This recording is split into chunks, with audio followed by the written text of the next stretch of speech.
Bonsoir et merci de votre fidélité. Suppression, j'utilise bien le mot du secrétaire général du gouvernement, suppression de plusieurs décrets portant un régime indemnitaire applicable à divers responsables des cabinets ministériels de l'ancien système, mais aussi des décrets portant statut particulier et allocation d'indemnités et autres avantages au profit des agents des forces de sécurité assimilés, suspension de la procédure d'engagement dans la fonction publique des agents recrutés à l'occasion des concours organisés depuis le 1er janvier 2015, gel de recrutement en cours, voilà quelques-unes des mesures prises par le nouveau gouvernement à l'occasion du premier Conseil des ministres le 13 avril dernier. Certains journaux du 14 avril parlent de mesures fortes, d'autres saluent le bon décollage pour le nouveau départ, mais il y en a qui redoutent une crise sociale ou qui annoncent déjà des mécontentements.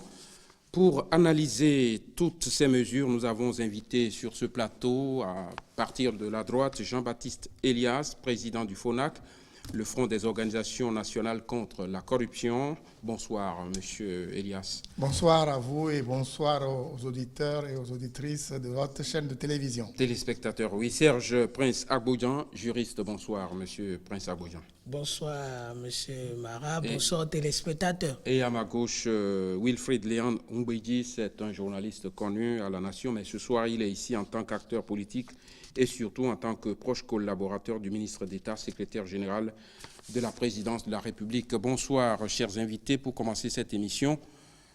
Monsieur Elias Jean-Baptiste, quand on regarde le compte-rendu du Conseil des ministres, il y a quelque chose qui frappe. La quasi-totalité des décrets portent un régime indemnitaire applicable aux directeurs de cabinet, DAC, secrétaires généraux, et même les autres décrets sont signés du 5 avril. C'est vrai que l'ex-secrétaire général du gouvernement nous a dit que c'est le 17 mars. On va voir tout ça, quelle est la date qui est juste. Mais quand on prend une décision à forte incidence financière à quelques jours de la passation de service, quelle lecture on peut en faire? Est-ce qu'il y a une volonté, comme certains l'ont dit, de rendre le gouvernement qui vient impopulaire? Est-ce que c'est une récompense aux collaborateurs? Comment vous avez lu la décision de l'ancien régime d'abord? D'abord, je voudrais, à l'entame de cette émission, inviter tout le peuple béninois au calme et à la patience. En effet, depuis le 6 mars 2016, le premier tour des élections a eu lieu et tout le monde sait que le 6 avril 2016, il y aura changement de l'équipe gouvernementale parce que le président sortant n'est plus candidat à sa succession. De ce point de vue, normalement, l'éthique et la morale commandent à ce que le partant puisse prendre du recul et ne pas s'aventurer à prendre des actes, même si la loi lui donne l'autorisation de le faire, pour ne pas compliquer la situation à son successeur. Tel que ça s'est passé avec la flopée d'une vingtaine de décrets. À forte incidence financière, il y a lieu de se poser des questions. Nous ne voulons faire le procès de personne, mais on se pose des questions. Pourquoi? Et surtout, pourquoi avoir pris cette test-là en fin de mandat? Rétroactif en plus. Non, celui de rétroactif date de février 2016. Oui. Février 2016, sur 10 ans. La question qui vient à l'esprit est de dire, mais qu'est-ce qu'on faisait depuis 10 ans pour ne pas prendre cet acte-là, ou ces actes-là, cet acte d'ailleurs, c'est un seul décret, sur 10 ans. Je sais qu'il y a eu effectivement un directeur de cabinet qui, lui, a fait vraiment les 10 ans en tant que directeur de cabinet, mais de là faire un décret en février 2016 avec effet rétroactif sur 10 ans, on se pose des questions. Alors, ce sont des décisions responsables que le nouveau gouvernement a prises pour permettre à ce qu'on puisse bien réfléchir à la question, ne pas compliquer la situation aux autres travailleurs qui également sont de la République et ont besoin d'avoir également des avantages. Alors, si on en donne à certains et qu'on n'en donne pas à d'autres, ça va créer des problèmes. Il vaut mieux sursoir à ça, d'analyser, de voir ce qu'on peut faire pour tout le monde afin d'éviter des problèmes. Est-ce que Wilfried, j'ai entendu un syndicaliste, je ne vais pas le nommer, qui dit clairement qu'il y a une volonté d'affaiblir le nouveau gouvernement. Est-ce que c'est votre lecture? de le rendre impopulaire en tout cas. Parce qu'on sait qu'en disant, en cassant une décision qui concerne par exemple les militaires, les forces de sécurité, ça pourrait peut-être créer des troubles. Est-ce que c'est votre avis? Merci M. Marat et bonsoir à nos amis téléspectateurs. Ça fait plaisir de se retrouver dans les studios de la télévision nationale pour ce genre de débat justement où manque, hélas, quelqu'un qui aurait pu être là ce soir pour apporter la contradiction. Mais pour en revenir à votre préoccupation, je voudrais, en toute honnêteté, reconnaître avec sans doute l'ensemble de nos concitoyens que le mandat du chef de l'État sorti prenait fin au 5 avril à minuit et que le nouveau mandat commençait le 6 avril à 0 heure. De ce point de vue-là, et formellement, l'ancien président de la République avait le droit, la possibilité de prendre des décrets jusqu'à la dernière minute de son mandat. Il reste que, entre ce qui est possible et ce qui est faisable, il y a une marge. C'est d'ailleurs le président Kérékou qui enseignait que ce qui est possible n'est pas nécessaire. Entendez bien que ce qui est possible n'est pas forcément nécessaire. Et donc, quand on voit les décrets en cause et qu'on observe l'incidence financière manifestement lourde qu'ils génèrent, on a de bonnes raisons de se demander si, en les prenant, le chef de l'État a administré le Bénin en bon père de famille. Parce que son obligation envers nous tous, c'est de nous gérer en bon père de famille. Mais si à la veille de son départ, et quand je dis veille, je ne parle pas du 5 avril, et d'ailleurs à ce propos, je voudrais reconnaître au secrétaire général du gouvernement sorti, M. Alassane Tigri, d'avoir raison de relever que les décrets en question, ceux relatifs notamment au personnel des forces de sécurité, ne datent pas du 5 avril. Parce que qu'il vous souvienne que pratiquement dans l'entre-deux tours. Là, vous êtes en train de nous dire que le nouveau gouvernement a commis une erreur. J'y viens, M. Marat. Dans l'entre-deux tours, je crois le 17 mars, effectivement, le chef de l'État, on a vu sur une bande annonce sur l'ORTB annonçant qu'on venait de signer une série de décrets dont on peut discuter de l'opportunité et même de l'effet. La loi, le code électoral interdit certaines mesures, dont la signature de ces décrets en ce moment-là et la publicité qui s'en est suivie peuvent relever. Mais, ceci dit, il s'est passé quelque chose et donc on reconnaît l'erreur matérielle qui s'est produite dans ce communiqué du Conseil des ministres, à savoir qu'il y a quelqu'un ou des gens qui sont responsables de ces décrets qui ont dû, hélas, communiquer une mauvaise date au nouveau secrétaire général du gouvernement qui, de bonne foi, les a reprises. Cependant, après avoir fait droit à M. Alassane Tigri, il sait que nous lui enseignons que le Bénin ne dispose pas de deux gouvernements, qu'il n'y a pas un gouvernement sortant au jour d'aujourd'hui et qu'il n'y a pas un secrétaire général du gouvernement sortant. Ils sont sortis. Le gouvernement passé est sorti depuis que le nouveau gouvernement est installé.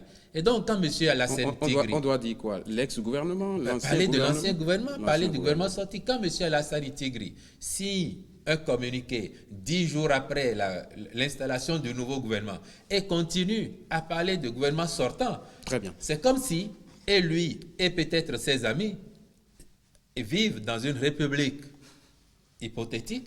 Non, non, ça ne fait pas rire, hélas, parce qu'il s'agit du Bénin. Et que si on peut tomber à ce niveau-là, il y a de quoi avoir peur pour Parfait. le pays. Et donc, il sied de relever cela pour souhaiter que cela ne recommence pas. La décence.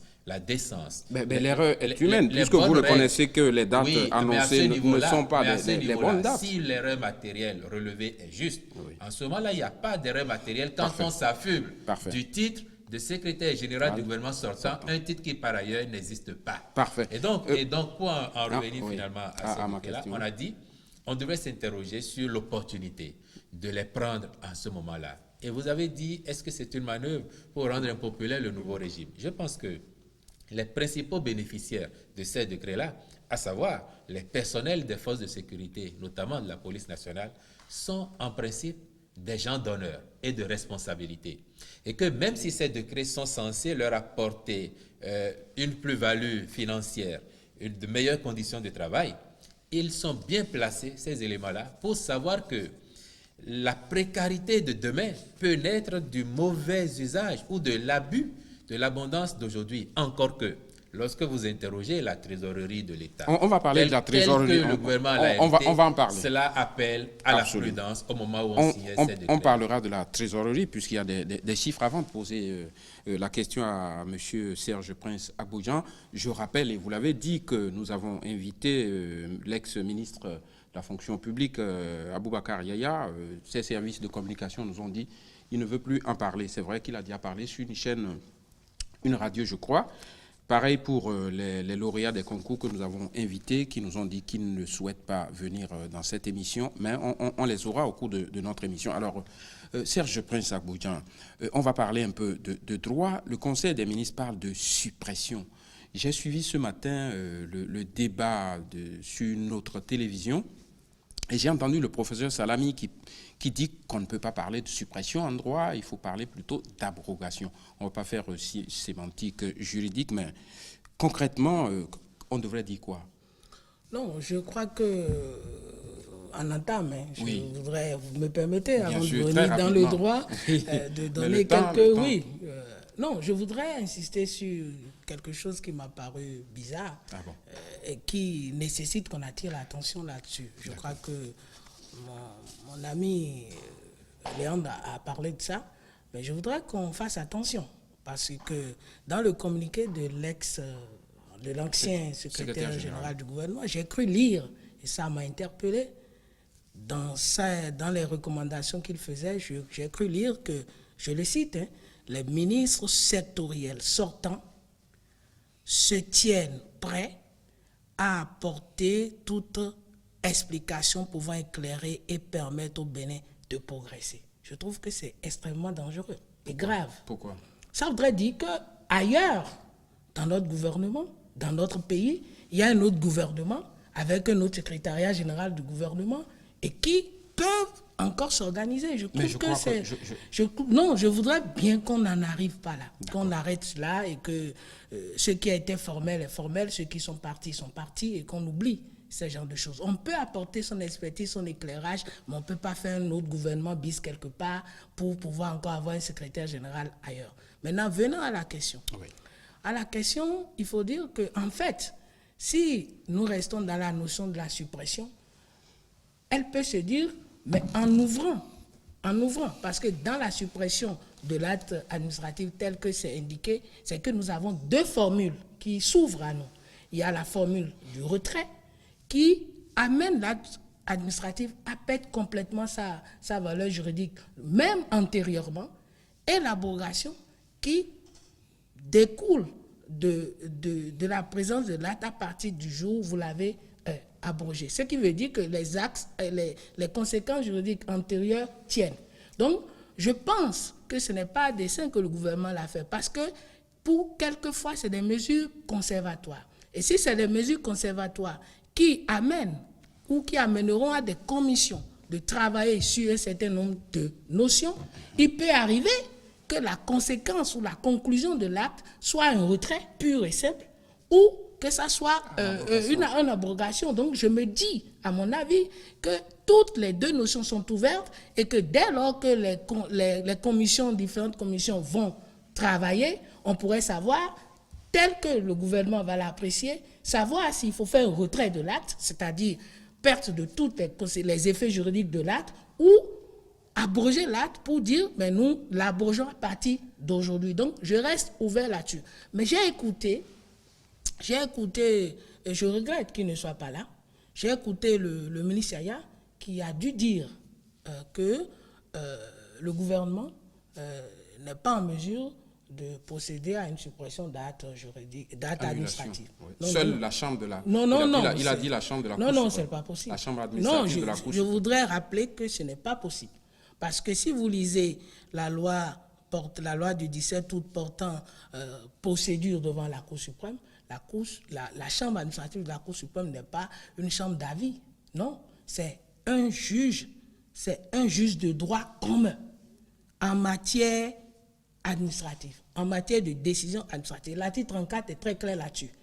C'est un juge de droit. Ça veut dire que vous créez le contentieux et lui, en tant qu'arbitre, tranche le contentieux. Et Mais dès lors... Est-ce que la décision, est-ce que pour reprendre un peu l'idée du ministre Yaya, est-ce que le gouvernement est compétent pour prendre ce genre de décision? Non, c'est annulation, normal. Je trouve cela normal puisque c'est le contentieux. non, lui, il a dit que jusqu'à maintenant, les concours ne sont pas annulés, ils sont suspendus. Mais les concours Il a qu'ils dit ont la organisés en procédure est 2012, les concours qu'ils ont organisés en 2012. Attendez que je finisse la question. Oui. Il a dit que le concours est suspendu, mais s'il était annulé, que le gouvernement n'a pas cette compétence. Non, C'est je ça. voudrais dire, c'est Voilà. ce que je voudrais dire. Exact. En matière d'annulation ou pas, le gouvernement a plein pouvoir d'annuler un acte administratif, que ça soit très clair. Très bien. Et c'est seulement lorsque l'acte est annulé, ou l'acte est abrogé, ou l'acte est retiré, Qu'il devient qu'il contentieux. devient le contentieux Et qui ensuite- va devant la Chambre administrative de la Cour suprême. Et donc, le gouvernement est libre. Et si dans le cas d'espèce, si nous analysons, je trouve même que le gouvernement actuel est très malin sur la procédure. Parce que, contrairement à ce que les gens pensent, ce contentieux-là, on risque de ne pas l'avoir avant la fin du mandat du président. Parce que nous serons devant le juge administratif. Et lorsque nous sommes devant le juge administratif, les procédures sont strictes. Je vous donne une idée de la procédure. Très rapidement. Oui, parce que très vous n'allez rapidement. pas monopoliser la parole. Lorsque l'acte est pris, et ici nous sommes même à une acte suspensive, conservatoire, donc on ne peut même pas quereller encore l'acte, puisque la décision n'est pas encore prise. Ça va prendre du temps. Le gouvernement va finalement prendre un acte de retrait ou d'abrogation, en tout cas selon le type. Et c'est seulement en ce moment-là que le contentieux est né. Très bien. Et lorsque le contentieux est né, je voudrais dire Oui. que la loi de procédure donne 2 mois au gouvernement d'apprécier lorsque la personne qui est victime qui a intérêt dans cette procédure fait le recours. Et ici encore, il y a ce qu'on appelle le recours gracieux ou Mais ou là, hiérarchique. Oui. justement, vous parlez là des concours. Mais pour ce qui concerne les décrets qui annulent, disons, les avantages accordés aux directeurs de cabinet, DAC, La même etc. procédure. C'est la Ceux même qui procédure. se sentent- Non, la question que je veux vous poser, c'est les conséquences juridiques de cette décision. Si certains cadres avaient déjà perçu, par exemple, les avantages qui leur sont D'abord, accordés, qu'est-ce qui va se en passer? matière administrative, il n'y a pas de suspension d'acte. Dès lors que le gouvernement prend l'acte, c'est-à-dire suspend ou annule ou retire ou abroge, ça devient applicable immédiatement. Conséquence, ceux qui ont déjà touché, on leur mettra en débet de payer, en attendant que la procédure ne finisse au niveau de la Cour suprême. Et là encore, lorsque vous questionnez les juges présidents de la Cour suprême, notamment la Chambre administrative, vous avez des procédures de 5 ans, vous avez des procédures de 6 ans, vous avez des procédures de 10 ans, 8 ans. Donc, le conflit que nous avons aujourd'hui va perdre complètement dans son essence parce qu'il y aura certainement des concours et il y aura des gens qui sont aujourd'hui lésés, qui se sentent, qui ont perdu, disons, qui vont passer, qui seront déjà dans la fonction publique peut-être parce qu'ils ont respecté les règles, ils n'auront plus intérêt à faire la procédure. Donc je pense que nous faisons un débat sur une question qui n'est même pas encore créée et qui ne serait même pas, si on ne le fait pas vite, ne serait même pas du ressort du nouveau président Très bien. actuel. Monsieur Léandre Ongouya, avant de passer à Jean-Baptiste Elias, certains se sont posés dans l'opinion publique. Pourquoi à partir du 1er janvier 2015? Peut-être pourquoi pas avant et pourquoi pas après? Alors, à ce niveau, il faut rappeler à juste titre, pour l'attention de ceux qui pensent qu'aujourd'hui, le gouvernement ne peut pas annuler des concours, que ça n'est pas la première fois dans notre pays qu'il y a des concours à polémique. En 2012 déjà, et mon ami Prince Abodjan, c'est que nous avons ferraillé, parmi tant d'autres Béninois, pour dénoncer ces concours de 2012. Et il aura fallu 2 ans de dénonciation tenace pour que le gouvernement, enfin, le gouvernement sorti, s'il vous plaît, décida d'annuler ces concours-là. C'est un gouvernement qui a pris la décision d'annuler. Ce n'était pas la Cour suprême, à ce que je sache. Et donc aujourd'hui, dénier à un gouvernement le droit d'annuler les concours qui, semble-t-il, organisés dans les mêmes conditions, génère forcément les mêmes effets. Et à ce propos, vous me permettrez de dire, M. Marat, que de début 2015, avez-vous souligné, jusqu'à début 2016, voyez-vous, si on regarde les Béninois qui ont été déclarés admis à ces concours, ils sont des milliers. En dressant la généalogie de chacun d'entre eux, on trouvera possiblement des ramifications, des imbrications entre diverses familles. Pour dire que, à un titre ou à un autre, chacun de nous peut être concerné par ces concours-là, par les déboires ou par les bonheurs des uns et des autres. Et donc, ça n'est jamais de gaieté de cœur qu'un gouvernement peut prendre la décision d'annuler des concours auxquels seraient reçus certains de ses enfants. Voyez-vous, ça veut dire quoi? Si le gouvernement en arrive là, c'est qu'il y a forcément une nécessité. Je vous ai demandé le sens du repère. Oui, je l'explique. D'accord. Il y a forcément une nécessité qui justifie qu'on en arrive là. Parce qu'à la vérité, et il n'est pas si loin que ça, le temps où dans ce pays, on avait le sentiment que certains Béninois étaient de la première division et que d'autres relevaient de divisions inférieures. Les temps actuels postulent que l'on donne les mêmes chances à tous les enfants du Bénin. Et par conséquent, si les concours organisés depuis un an ont fait l'objet de tant de récriminations, de tant de dénonciations, il apparaît responsable de la part du gouvernement de mettre les choses à plat, de chercher à clarifier, encore que, par prudence et sans doute par sens de responsabilité, le gouvernement n'est pas allé tout de suite à l'annulation de ces concours. Il suspend le temps de voir clair dans les implications juridiques et judiciaires de ce qui peut advenir, le temps sans doute aussi de mener les démarches pour faire des enquêtes et voir si ce qu'on reproche aux uns aux autres est effectivement fondé. Parce qu'il ne vous échappera pas, M. Marat, que selon certaines sources, peut-être 6 familles du Bénin auraient eu 45% des postes, que tel proche de tel ministre, de tel collaborateur de tel autre, ils sont des Béninois et ils ont le droit de réussir au concours. Mais encore faudrait-il qu'ils réussissent à la régulière et que les autres qui n'ont personne n'aient pas gaspillé leur argent, leur temps, leur énergie, leur intelligence pour ne servir que de faire valoir. Nous avons sur le plateau quelqu'un qui s'occupe depuis des années de lutte contre la corruption. C'est peut-être à lui de nous aider à comprendre. Tout le monde parle de concours frauduleux, mais personne n'a apporté la preuve de la fraude. Est-ce que sur ce plateau, M. Jean-Baptiste Elias, vous qui avez peut-être ou certainement suivi l'organisation de ces concours, comment on va apporter la preuve que ces concours, les différents concours ont été frauduleux? C'est vrai, on ne parle pas encore d'annulation, on a dit suspension, le temps de voir clair. La question, c'est comment on va voir clair? C'est très simple. Le ministre Yaya a dit que les cantines sont encore là, qu'on peut les fouiller. Allez-y. Et les clés, les doubles des clés sont avec M. Laurent Métognon, qui me l'a confirmé, qu'il a les clés avec lui.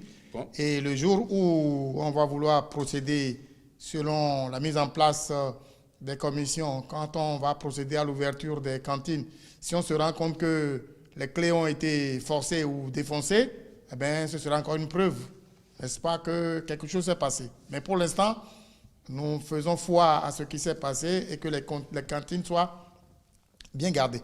Je voudrais rappeler, comme l'ont dit mes prédécesseurs, qu'en 2012, je fais partie modestement de ceux qui ont déclenché l'opération, ayant conduit à l'annulation en 2014 de ces concours qui ont été organisés parce qu'il y avait eu seulement un petit grain de sable qui est rentré dans la machine et qui m'a permis de faire le nécessaire jusqu'à arriver au stade où on est arrivé. Et quand nous poussions la roue en donnant les éléments et les preuves à notre niveau, quand les syndicats et l'autre catégorie, n'est-ce pas, de la société civile poussaient la roue pour que les choses puissent aller où ça devait aller, le chef de l'État sortant, l'ancien président de la République, a fini par mettre en place une commission présidée par M. Moïse Messan, qui m'a écouté avec mon équipe pendant 2 heures d'horloge. Nous avons apporté toutes les preuves nécessaires. Avant que vous alliez loin, je reviens un peu à la charge. Oui. Je ne sais pas si vous avez vraiment suivi l'organisation des concours incriminés. Est-ce que vous avez perçu des signes de fraude? Absolument. C'est la question que je vous pose. C'est sûr, j'en arrive. Bien. Et je vais vous dire, donc, pour 2012, voilà comment ça s'est passé, jusqu'à ce que la commission soit mise en place, qui a écouté donc le FONAC et tout son staff pendant 2 heures. Les conclusions ont permis d'annuler donc ces concours-là dont on a parlé. Maintenant, pour ce qui concerne les concours-là, les résultats ont été proclamés le 10 octobre 2015. Parce qu'il y a beaucoup d'écrits dans les réseaux sociaux. On dit, voilà, il y a des gens qui n'ont même pas composé. Personne n'a prouvé ça. Oubliez les réseaux sociaux, vous allez entendre. Très bien, vous êtes là. Oubliez les réseaux sociaux, vous allez entendre. Alors, les résultats ont été proclamés le 10 octobre 2015. Et déjà le 19 octobre 2015, quand les bruits ont commencé, le FONAC a écrit au ministre Aboubakar Yaya pour dire que nous venons rencontrer le directeur général de la fonction publique, le directeur du recrutement des agents de l'État et 3 chefs de service impliqués dans l'organisation de ce concours. Il a accepté. Nous sommes arrivés, puis, comme nous le faisons d'habitude, nous avons tendu les questions écrites au directeur général de la fonction publique, au directeur du recrutement des agents de l'État et aux 3 chefs de service. Tous les 5 ont refusé de répondre par écrit. Premier élément. Or, ils vous ont donné des explications? Ben oui, ils ont dit non, que nous voulons répondre oralement. Et on dit, mais si vous répondez oralement et qu'après on exploite votre réponse oralement et que vous dites A et que nous disons que c'est Z, il dit ça n'engage que vous. Donc, premier élément, n'est-ce pas, pour se poser des questions. Qu'est-ce qui se passe? Deuxième élément, quand nous avons fini, nous avons appelé le ministre Yaya Aboubakar pour lui dire, vos collaborateurs ont refusé de répondre par écrit aux questions. Il m'a dit, oui, monsieur le président, je ne peux pas les forcer à vous répondre par écrit. Ah, nous sommes revenus. Le 26 octobre, le FONAC a écrit au ministre pour relater tous les faits et inviter le ministre à accepter qu'il donne des instructions à ses collaborateurs pour qu'ils répondent par écrit. Il a encore refusé, pas de réponse à ce jour. Mais entre-temps, on dit qu'il n'y a pas de plainte, il n'y a pas de plainte. Moi, j'ai les plaintes ici. Oui, les plaintes. Comment? Écoutez, oui. Il y a des gens qui ont écrit au ministre de la fonction publique pour dire, moi j'étais dans telle salle, tel numéro de table, mon voisin a tel numéro, il a fait ceci, il a fait cela. Le ministre n'a mis aucune commission d'enquête pour aller vérifier. Ensuite, j'ai ici, sur ce plateau, des lettres de dénonciation et de plainte envoyées au Premier ministre, à l'ancien Premier ministre, dans lesquelles on faisait sortir un certain nombre d'éléments précis. Lesquels éléments? Mais écoutez, c'est là les lettres. Est-ce que c'est des éléments qui prouvent qu'il y a des gens qui n'ont pas réussi et qui ont leur nom sur les Le listes? nouveau gouvernement a suspendu les résultats. Et du coup, une commission sera mise en place pour travailler. On ne peut pas... Alors, si nous livrons tout aujourd'hui sur ce plateau, tenez-vous bien, les gens vont prendre leur disposition. J'ai tout ce qu'il faut. J'espère, comme l'autre commission a travaillé, que la commission que le président de la République et ses ministres vont mettre en place vont chercher à écouter au moins le FONAC, vont chercher à écouter au moins M. Métonio Laurent, le secrétaire général de Fecentra Finance, vont écouter également d'autres personnes, le secrétaire général des douanes, parce qu'à ces 3 niveaux-là, nous avons une mine d'informations que nous allons produire. Je vous dis, comment? Vous blaguez quoi? Non, c'est pas possible. Juridiquement, monsieur... Je vous dis une fois encore, oui. Et vous allez entendre les résultats quand tout sera prêt. Vous allez entendre les résultats. À moins d'un tremblement de terre, il y a des éléments qui permettent de confondre l'organisation de ce concours. Et voilà pourquoi, quand le ministre Yaya était passé sur les antennes d'une chaîne de télévision, et le président du FONAC, et M. Métonnion, secrétaire général Fecentra Finance, et le secrétaire général de la douane, tous les 3, nous avons demandé un débat contradictoire. Le débat contradictoire n'a jamais été organisé à ce jour. Nous souhaitons toujours ce débat contradictoire et le peuple béninois sera au courant de ce qui s'est passé. On va l'avoir avec faites-le avec plaisir. Serge, nous attendons ça. Prince Abodjan, on s'achemine vers quoi juridiquement? Les gens ont déjà pris fonction, ça fait plus de 6 mois pour certains. Vous pensez qu'aujourd'hui, il est possible que certains perdent leurs emplois? Je dis possible, je n'en sais rien. Juridiquement, on s'avance vers quoi? De toutes les façons, ce qu'il faut retenir, c'est que un conflit va naître. Forcément, un conflit va naître, puisque... Est-ce qu'à partir de ce que M. Jean-Baptiste Elias appelle des plaintes, le conflit peut naître juridiquement, c'est ça? Ça voudrait dire que des gens sont déjà lésés et se plaignent. Mais le problème n'est pas là pour moi. Le problème, c'est au niveau même de... C'est pour ça que je dis que le gouvernement actuel a pris beaucoup de prudence dans la gestion de ce dossier-là. Mais attendons la commission pour pouvoir opiner. Mais attendons la commission, parce que les informations que nous avons aujourd'hui, nous opinons sur quelque chose que nous ne connaissons pas. Le conflit n'est pas encore né. J'ai comme l'impression... Mais le conflit, vous venez d'évoquer un article, je ne sais pas, le conflit peut-il naître encore au-delà des 2 mois de délai de recours? Oui, non, c'est l'acte juridique, donc l'acte administratif d'annulation ou de retrait d'abrogation que le gouvernement aura à prendre, qui sera notifié, qui va faire naître le conflit. Et c'est à partir de ce moment-là que les acteurs ou les personnes qui se sentent lésées auront 2 mois pour pouvoir faire leur recours, c'est-à-dire faire leur recours hiérarchique. Parce que si ils font leur recours directement avec à la Cour suprême, c'est irrecevable. Donc on est encore dans les délais. Donc ils auront encore 2 mois. Attendez, ils auront 2 mois pour faire leur recours gracieux ou hiérarchique. Et le gouvernement a encore 2 mois pour y répondre. Pour dire non, je confirme l'acte que j'ai eu à prendre ou je ne confirme pas. Et dans ce schéma-là, le conseil juridique, n'importe quel conseil juridique ne demande pas au gouvernement de ne pas attendre les 2 mois. Parce que si vous écrivez plus tôt, ça déclenche la procédure devant la Cour suprême. Donc tout le monde se tait encore. Donc vous avez d'abord dans une procédure rigide de recours gracieux et hiérarchique 4 mois avant maintenant que nous amenons maintenant le conflit vers la Cour suprême. Et là, vous avez 3 ans, 4 ans, 5 ans, ça 6 ans, 8 ans. Beaucoup. Et pendant ce temps, je le rappelle, il y aura encore des concours. Et certains auront réussi, ils vont abandonner leur procédure là-bas parce qu'ils n'auront plus intérêt, puisqu'ils siègent déjà. Et le conflit va se vider, s'éteindre. Donc je pense que nous excluons. Mais ce que moi je pense personnellement, et si j'allais conseiller le gouvernement, il y a certains qui sont acteurs de ce qui s'est passé. Ils sont vraiment acteurs de ce qui s'est passé. C'est-à-dire, ils ont à charge d'organiser les concours. Il y a une forme de silence autour d'eux. Non. La commission va les interroger. Non, on n'a pas besoin de les interroger.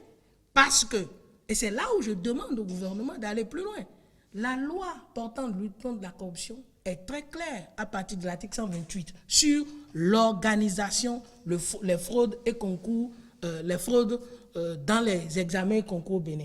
Et c'est des peines très rigides. Mais le problème que nous évoquons... Les peines sont très rigides. Moi, je pense même... C'est la preuve des fraudes. Je vous lis l'article 129 de la loi. Oui. Et vous très allez, rapidement, oui, parce que jusque-là, je n'ai pas une preuve. Oui, non, je viens. La loi dit est puni des mêmes peines. C'est-à-dire, est puni d'1 an à 5 ans et d'une amende d'1 million de francs à 5 millions de francs.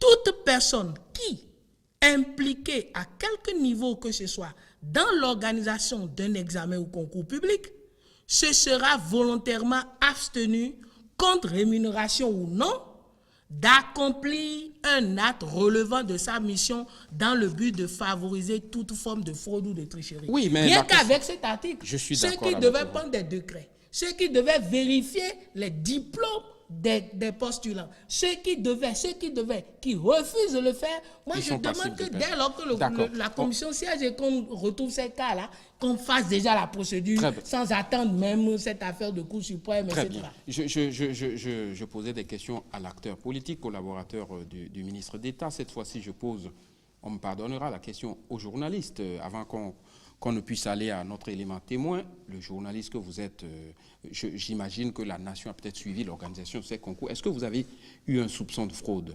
Parce que jusque-là, les gens nous feront le procès. Est-ce qu'ils ont prouvé qu'il y a des fraudes? Si c'est relativement à la nation, je suis en congé de la profession. Je sais, c'est la question aux journalistes. Et donc, je ne pourrais pas en parler avec autorité. Cependant, je suis béninois. Et moi, je revendique d'être patriote, profondément patriote. Et j'ai discuté avec nombre de nos compatriotes, dont certains ont pris part à ces concours-là. Mais ils vous disent des choses effarantes. A priori, je ne veux pas penser que tout soit vrai. Je veux même croire qu'il y a de l'excès. Mais lorsque vous avez autant d'indices de fraude, la moindre des choses, c'est de faire attention.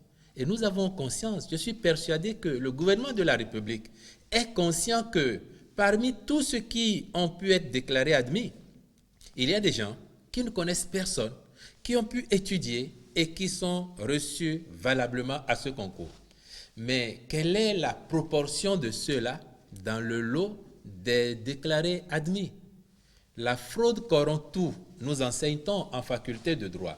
Je ne l'avais pas relevé, mais le président Jean-Baptiste Elias a indiqué tout à l'heure que c'est le 10 octobre que les résultats de ce concours ont été proclamés. Je trouve que c'est un bel hommage à la lutte contre la corruption de la part de ceux qui l'ont organisé, parce que la loi anticorruption date du 12 octobre 2011. C'est une belle manière de célébrer l'anniversaire de cette loi-là. Vous avez des images. Surtout quand vous vous rappelez que dès que cette loi fut votée, un éminent acteur de la République s'est précipité au devant de la scène pour en saluer l'avènement et promettre que plus rien ne serait comme avant. Lorsque, malgré ça, on a pu assister à ce nombre à autant de faits, et que par ailleurs, des responsables censés répondre aux sollicitations du FONAC, qui, faut-il le rappeler, il ne l'a pas assez dit, procèdent toujours par écrit en l'espèce, pour pouvoir opposer, le cas échéant, aux auteurs leurs réponses. Lorsque, malgré ces démarches, le ministre n'a pas été en mesure d'instruire ses collaborateurs aux fins de répondre par écrit aux questions du FONAC, je trouve que cela en rajoute aux indices et que, de façon fondamentale, le gouvernement de la République, une fois encore, aura eu raison de suspendre d'abord ces concours-là, le temps que la commission ou les commissions vérifient et voient. Et à ce propos, et mon ami Prince Agbodjan, dont je connais le purisme, ne peut rien attendre. Si les commissions ont conclu qu'il y a eu mal-donne, qu'il y a eu des fraudes, qu'il y a même eu marchandage pour réussir à ces concours-là, il n'y a nul doute que les personnes responsables d'autant de faits devront répondre de leurs actes devant la justice. Très bien. J'allais juste ajouter oui, quelque il faut qu'on chose. avance parce qu'il y a eu d'autres décisions. Il n'y a pas que les concours non, frauduleux. Je voudrais ajouter quelque Mais chose. très rapidement. Oui, mais j'ai pu noter quand même, Très comme tous les rapidement, parce Béninois, que l'émission vers ne la se- fin, non, vers la fin, j'ai pu noter que le ministre Yaya a pris un acte où il a reclassé certains qui étaient déjà déclarés admis. Vous n'avez pas vu l'acte? Où il a dit, Et pas après un concours qu'on ait déclaré, qu'on dise que telle personne n'avait pas le diplôme requis et qu'il fallait le classer ailleurs. Mais c'est suffisamment des éléments qui prouvent que l'organisation de ce concours-là pose des problèmes. Très Et bien. je pense que le conflit n'est pas encore né. Qu'on se patiente, que la commission aille, qu'on nous sorte le rapport et on va opiner. Parfait. On ne va pas finir l'émission Juste un mot, sur juste les un mot, recrutements. Juste un mot, c'est important de le dire. On va nous La couper. commission, vous non, allez non, nous- la D'accord. commission ou les commissions que le gouvernement va mettre en place doivent travailler à clarifier la situation. D'abord, les actes pris pour l'organisation de ce concours, il faudrait les voir. Ensuite, les dossiers de chacun des candidats. Je confirme sur ce plateau qu'il y a dans ces dossiers-là des faux diplômes. Je confirme sur ce plateau qu'il y a dans ces dossiers des diplômes qui ne sont pas requis pour être candidat à des concours donnés. Toutes ces preuves existent, hein, nous allons les sortir. Ensuite, il y a eu beaucoup de candidats qui ont dit, dont les parents auraient payé, n'est-ce pas, de l'argent, des millions. Le ministre a dit niet. Non, d'accord, il a dit niet, bien.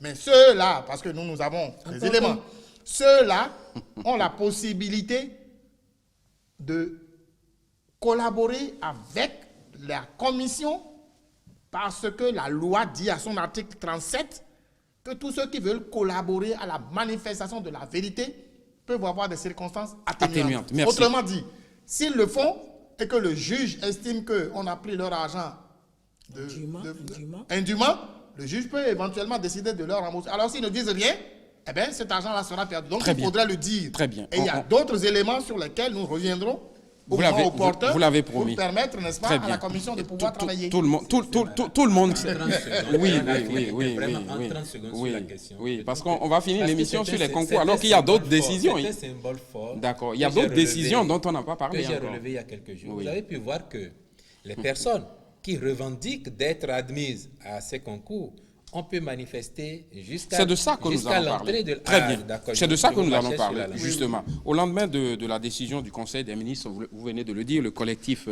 des lauréats a réagi en organisant, vous venez de le dire, un sit-in devant la présidence de la République. Mais on va écouter tout de suite leur porte-parole.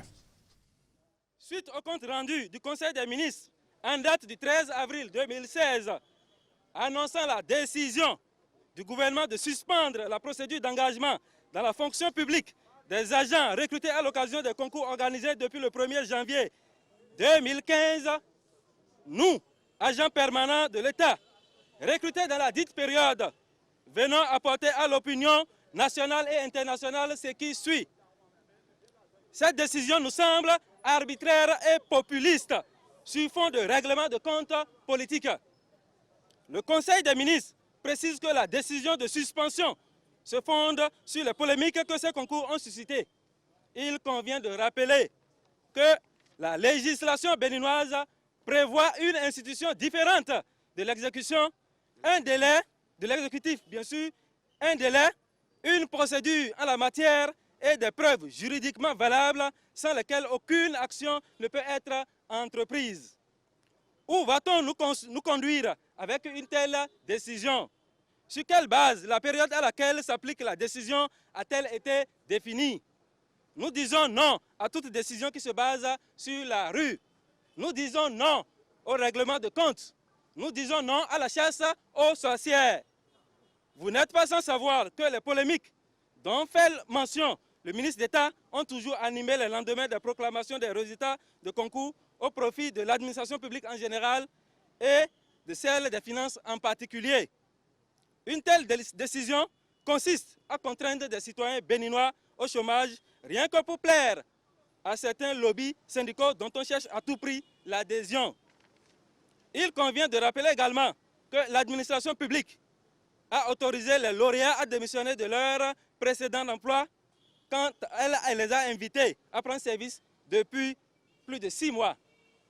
En conséquence, nous, collectif des lauréats des concours et recrutements organisés au cours de l'année 2015 au profit de l'administration publique, exigeons 1.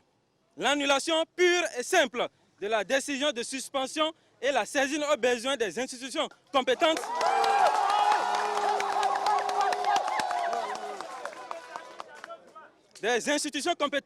afin qu'elles s'en occupent selon les dispositions de notre législation. 2. Une audience auprès du président de la République afin de faire la lumière au sujet des éléments faisant objet de polémique et de rompre le chapelet de frustration dont font l'objet les lauréats à ces concours depuis plusieurs mois. Par ailleurs, nous invitons tous les collègues à la sérénité et lançons par la même occasion un appel à tous les camarades travailleurs et toutes les personnes visées par cette décision ambiguë à rester mobilisées pour barrer la voie au non-droit. Toute décision qui menace l'emploi de la jeunesse menace gravement la République. En tout état de cause, nous nous servirons graduellement de tous les moyens légaux et légitimes afin de jouir pleinement des droits que la Constitution et les lois de la République nous confèrent. Vous allez avoir chacun 1 minute, vraiment 1 minute pour réagir à cet élément, à commencer par M. Mbeki. On a dit que c'est une décision populiste, qu'il faut l'annuler purement et simplement. Ben, je commence à faire remarquer, c'est ce que je voulais faire tout à l'heure, qu'il y a quelques jours seulement, quelques petits jours seulement.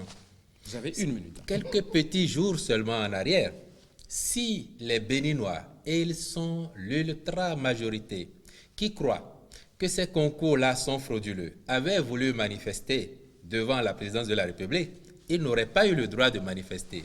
Vous pouvez le constater vous-même. Et donc, c'est déjà le signe que le Bénin commence à redevenir le même pour tous ses enfants. Et s'ils ont raison, il n'y a nul doute que leur raison sera consacrée. J'ai dit que le gouvernement de la République sait. Ils se considèrent comme des agents permanents de l'État, ils ont dit. Encore que de ce point de vue-là, et le juriste nous le dira, je pense qu'ils sont encore en stage probatoire. Pour ce que je sais, ce stage probatoire dure 2 ans. C'est 1 an renouvelable au besoin. Et c'est à l'issue de cette probation-là qu'ils reçoivent la notification de leur recrutement en tant qu'agent permanent, de leur titularisation. Et donc, pour le moment, ils sont encore, me semble-t-il, dans une situation de précarité. Mais j'ai fini en disant que le gouvernement est composé d'hommes et est composé de Béninois, de pères et de mères de famille, qui ont encore pour certains des enfants de ces âges-là, et qui sait que parmi ces enfants-là, il y en a certainement qui ont pu composer valablement et réussi sans aucune fraude. Seulement, combien sont-ils, je réitère la question, et si les concours font l'objet de tant de polémiques et de dénonciations, pour leur propre fierté, il sied de clarifier les choses pour qu'ils ne soient pas regardés Ils ont par demandé leurs futurs collègues comme des fraudeurs, comme des bénéficiaires de la fraude. La réaction du juriste. Non, moi, c'est un spectacle que je pensais qu'on n'allait plus avoir. Un spectacle qui me peine. Ben, c'est un droit, non? Non, En je démocratie. viens. C'est un spectacle qui me peine. Et malheureusement, si moi j'étais dans l'équipe, j'allais faire une procédure contre les auteurs pour montrer que c'est un nouveau départ. D'abord, Pourquoi? ils annoncent ils ont fait la communication, en tout cas, ils ont fait leur marche au nom d'un collectif des agences. C'est formalisé cela. Cette association-là existe à un récépissé. Moi, je serais ministre de l'Intérieur, je les interpellais devant la procédure pour remettre de l'ordre dans le pays. On ne se lève pas, la liberté, c'est vrai. La liberté, Ben, on peut c'est tout quand même faire. des citoyens. Oui, mais Vous tout êtes se sévère. passe, c'est ce que nous avons vécu, à mon avis. C'est ce que nous avons vécu il y a quelques années. Il faut que l'ordre revienne. On ne se lève pas dans une république démocratique, on fait ce qu'on veut. Maintenant, je dis, si on veut rester rigoureux, à partir du moment où ils sont Mais déclarés... Est-ce que tous les Mais non, travailleurs je n'ont viens. pas le droit de manifester? Mais il faut être pour la loi à organiser les manifestations publiques. Et en plus, les manifestations devant le palais de la République. Les lois l'ont organisé. Et donc, on ne peut pas, parce que nous sommes dans une démocratie, accepter ça. Moi, je suis entièrement pour les droits de l'homme, mais je veux que les droits de l'homme soient cadrés dans la loi. Donc, non, c'est un premier aspect. Ah, ça, si vous avez plusieurs... Oui, non, allez. deuxième aspect. Le temps. Je suis peiné. Parce que nous ne sommes pas, je l'ai déjà dit, moi, je pensais qu'ils allaient être heureux. Pour moi, ils devraient être heureux. Parce que le gouvernement n'est pas allé dans l'annulation. Moi, j'attendais le gouvernement dans l'acte d'annulation pour opiner. Mais le gouvernement a dit non, je suspends. On fait une commission et on écoute ce qui s'est passé avant de prendre une décision. C'est sage cela. Et normalement, ils devraient, s'ils étaient sûrs d'eux-mêmes, à mon avis, ils devraient accompagner le gouvernement C'est et peut-être- dire au gouvernement, écoutez, nous rendons disponibles pour que la clarté de ces concours-là soit réelle. Merci. Je pense qu'ils ont peut-être tiré leçon de ce que vous venez de dire. C'est peut-être pour ça qu'ils ne sont pas venus à ce débat, puisqu'ils ont Vraiment, été, je ils ont serais été, très invités, heureux. ils ont été invités, Monsieur Jean-Baptiste Elias, très rapidement. Je suis peiné parce que j'aurais souhaité qu'il soit avec nous sur ce plateau pour qu'on fasse le débat. Bon, c'est leur droit de refuser. Le peuple béninois comprendra davantage ce qui s'est passé parce qu'il y a trop de choses qu'on n'a pas pu dire ce soir. Seulement ce que je peux dire, c'est vrai qu'avec 2 ou 3 personnes, le droit leur permet de faire certaines choses, encore qu'il faudrait que ça soit encadré. Mais je veux rappeler aux téléspectateurs qui nous écoutent en ce moment qu'il y a 100 000 candidats à ce concours. Je dis bien 100 000 candidats à ce concours.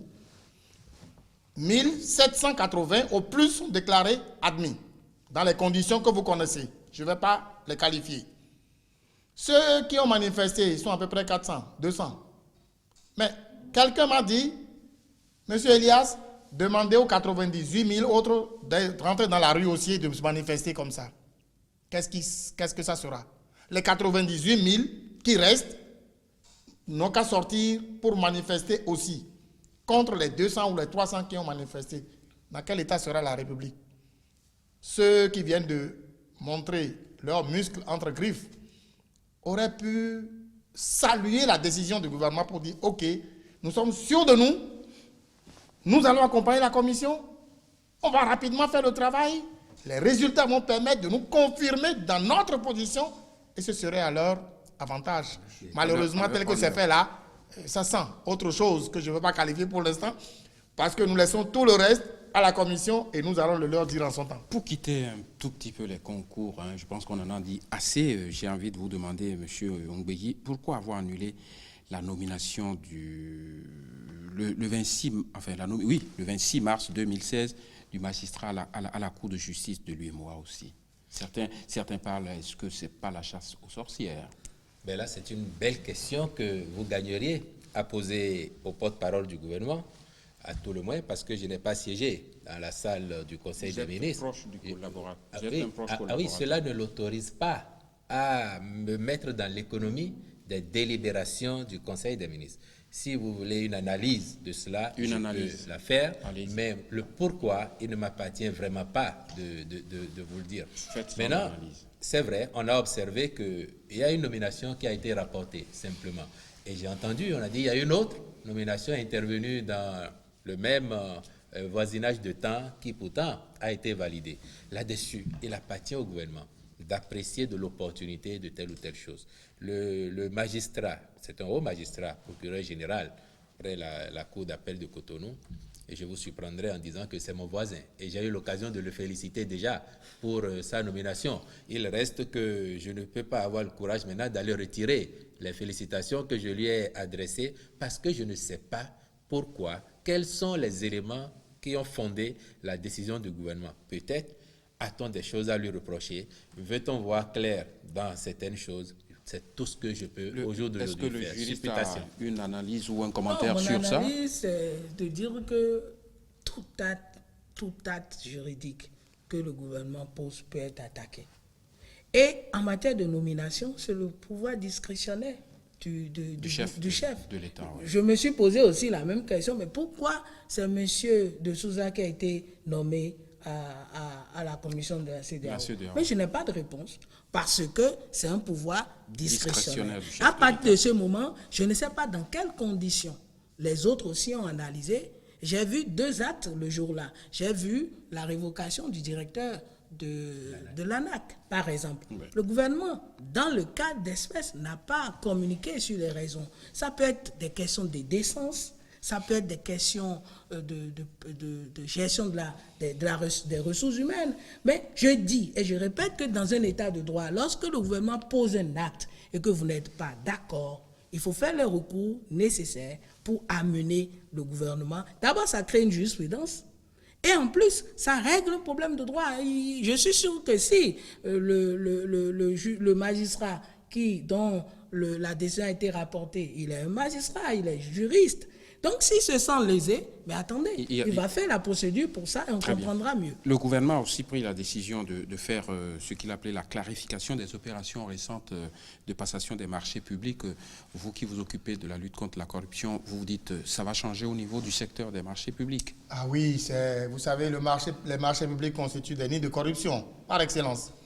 Le FONAC a écrit au président de la République et à tous les 21 ministres en leur disant qu'avec notre expertise en matière de marché public, nous offrons notre collaboration à tous les 21 ministres pour les accompagner et accompagner toutes les structures, n'est-ce pas, relevant des ministères, des cas de marché public afin d'assainir un peu ce secteur et de permettre à ce que la transparence, la clarté et la gouvernance soient au rendez-vous au niveau des marchés publics. De ce point de vue, nous sommes prêts à accompagner tous les services compétents concernant, n'est-ce pas, les marchés publics, parce que c'est des milliards qui passent par là. Très bien. Et il faut faire en sorte que les milliards restent dans les caisses de l'État ou que les milliards soient dépensés à bon escient pour que les choses se passent dans de bonnes conditions. On va finir, et ça va être la question du dernier tour de table. Avec cette question, chacun va conclure, il ne prendra plus la parole, mais très rapidement. C'est une question d'ailleurs qui sort de notre sujet. Mon rédacteur en chef me pardonnera de faire hors sujet, comme on dit, mais ça préoccupe les Béninois parce que j'ai lu, en faisant mes recherches, que le point de la trésorerie affichait plutôt 47 milliards contre un besoin de 160 milliards. Alors que le ministre de l'économie, qui est pas sortant, j'allais dire sorti, nous a dit qu'il laisse une trésorerie qui rassure tout le monde. Les Béninois doivent-ils s'inquiéter avec ces chiffres? C'est le mot de conclusion, M. Jean-Baptiste Elias. Je n'ai pas d'éléments sur le sujet et je ne peux pas me prononcer. Parce que nous, au FONAC, on essaie d'avoir tous les éléments avant de pouvoir nous prononcer. Mais c'est écrit dans le texte. Non, c'est écrit, mais on n'a pas les preuves. L'un a dit autre chose, l'autre a dit autre chose. Qui croit? Parmi les deux, ce sont des personnalités qui ont parlé dans l'un ou dans l'autre sens. Nous allons faire nos recherches. Et si vous voulez, nous allons faire les recherches dans les prochaines heures, prochains jours. On viendra, n'est-ce pas, répondre à votre question. Mais pour faire ma conclusion, je dirais que le gouvernement a pris un acte très sérieux qu'il faut saluer. D'abord, un jour précis pour le Conseil des ministres. C'est notifié. Mercredi. Le mercredi. De 9h à 12h. Merci beaucoup. Et on a cadré de 9h à 12h. Ça vous paraît suffisant pour, franchement, prendre des Ça décisions paraît importantes? merveilleux. Si on peut le respecter, ça permettra à tous les ministres de s'occuper de leur travail au niveau de leur ministère. Parce que jusque-là, on appelle les ministres à tout moment, ils viennent perdre le temps à la présidence, et puis on recommence tous les jours, etc. Ils n'ont même plus le temps de s'occuper de leur département ministériel. Moi, je salue cette décision-là et je souhaite qu'elle soit respectée. Monsieur Prince Aboujan, c'est sur votre mot de conclusion. Oui, sur la question financière. Vous savez, j'ai toujours dit, et je le redis ici, que le Bénin est caractérisé malheureusement, que les autres pays nous dévancent de cette qualification que je fais, de 3 faits. Vous savez, au Bénin, il y a un événement. Lorsque l'événement arrive, ça crée une émotion. Tout le monde se demande, mais qu'est-ce qui se passe, etc. Et puis, les autres pays qui sont organisés, il y a une action qui corrige l'émotion pour que demain on n'en vive pas là. C'est pour dire que la question de finances là, moi je l'ai toujours entendu. Toujours. Là, chaque fois qu'un président s'en va, l'autre se plaint qu'il n'y a jamais rien dans la caisse et qu'ils ont volé, ils ont pris tout l'argent que lui. Bon, moi, en fait, je l'ai connu. ce gouvernement n'a pas dit on a pris Non, tout l'argent. ils ont dit C'est des qu'ils ont chiffres. pris l'argent hier, mais les dépenses dépassent l'argent. Très bien. Donc, ils n'ont pas d'argent, pour dire clair. Pourtant, on l'a connu depuis. Je prends encore un autre élément. Les prises de décision que j'appelle, excusez le terme, anarchiques, avant le départ. Mais on l'a connu depuis, mais on n'a jamais rien fait. Nous sommes à la phase des réformes. Moi, je propose qu'on arrête ces choses-là. Il y a des États. Lorsque les personnes ne sont pas des gentlemen, ils peuvent comprendre la situation pour ne pas faire des choses comme ça, il faut l'écrire. Il faut dire que lorsque, par exemple, nous engageons la procédure des élections présidentielles, qu'il n'y ait plus des décisions qui impactent la vie économique ou les finances publiques. On peut le faire dans nos tests pour éviter cela. On peut aussi cadrer cette affaire de gestion. Maintenant, ma conclusion. Oui, très rapidement. Vous avez vu ma conclusion, c'est de dire que si nous ne faisons pas l'effort de respecter nos thèses de la République, le nouveau départ serait un échec pour nous. Merci, Wilfried Okoye. Alors, sur la question de l'état de santé financière, de l'état de santé financière du pays, j'aurais pu me taire aussi, mais vous avez dû relever, puisque vous avez lu le communiqué de M. Alassane Tigri, qui justifie que l'on parle de 47 milliards, alors qu'on a un besoin immédiat de 160 milliards, et lui, il justifie la bonne santé de la trésorerie par le fait, entre autres, des infrastructures réalisées. Les échanges ici, les échanges là. Je ne sais pas s'il inclut l'amortissement de ces infrastructures qui ne datent quand même pas de cette année. Moi, je ne suis pas expert des finances publiques, mais j'ai quand même étudié les finances publiques et je n'ai jamais entendu qu'on inclut ces paramètres-là dans l'appréciation de la trésorerie. Je souligne également, comme le président du FONAC, le souci de rationaliser les choses désormais. Un conseil des ministres, 3 heures de temps maximum, à date régulière, les mercredis. Et puis il y a une dernière décision du conseil des ministres qu'il sied de soulever ici, c'est l'audit annoncé du personnel de la présidence de la République. Et des autres ministères. Il semble que certains soient inquiets à cette perspective-là parce qu'ils pensent que ce serait l'occasion de régler des comptes. Écoutez, a priori, personne ne sait qui a voté pour qui. Personne. On est seul dans l'isoloir face à sa conscience et on vote pour qui on veut. Donc, il ne s'agira pas de chasse aux sorcières. Merci. Le souci, c'est de réorganiser les choses pour que les cadres soient dans les meilleures conditions afin de donner le meilleur d'eux-mêmes au service de la République. Merci infiniment. Merci à tous mes invités. Merci à ceux qui nous ont suivis de bout en bout. L'émission portait sur les premières mesures du gouvernement, la portée, les conséquences de ces mesures. Et nous avons eu comme invité Jean-Baptiste Elias, le président du FONAC, Serge Prince Aboujan, juriste, et Wilfried Léon Oumbeya, à ma gauche, acteur politique, proche collaborateur du ministre d'État, secrétaire général de la présidence. Merci à tous de nous avoir suivis. À dimanche prochain.